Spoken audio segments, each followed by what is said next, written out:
حج میں مسائل کا بیان۔ ایک صحابی رسول فرماتے ہیں کہ میں نے رسول اللہ صلی اللہ علیہ وآلہ وسلم کو یہ فرماتے ہوئے سنا ہے کہ میں سو رہا تھا، اسی حالت میں مجھے دودھ کا ایک پیالہ دیا گیا، میں نے خوب اچھی طرح پی لیا، حتیٰ کہ میں نے دیکھا کہ تازگی میرے ناخنوں سے نکل رہی ہے۔ پھر میں نے اپنا بچا ہوا دودھ عمر بن الخطاب کو دے دیا۔ صحابہ رضی اللہ عنہ نے پوچھا، آپ نے اس کی کیا تعبیر لی؟ آپ صلی اللہ علیہ وسلم نے فرمایا، علم۔ صحیح البخاری حدیث نمبر 82۔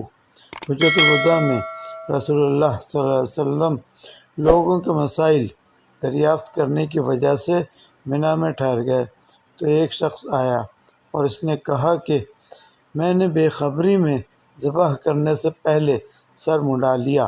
آپ صلی اللہ علیہ وسلم نے فرمایا، اب ذبح کر لے اور کچھ حرج نہیں۔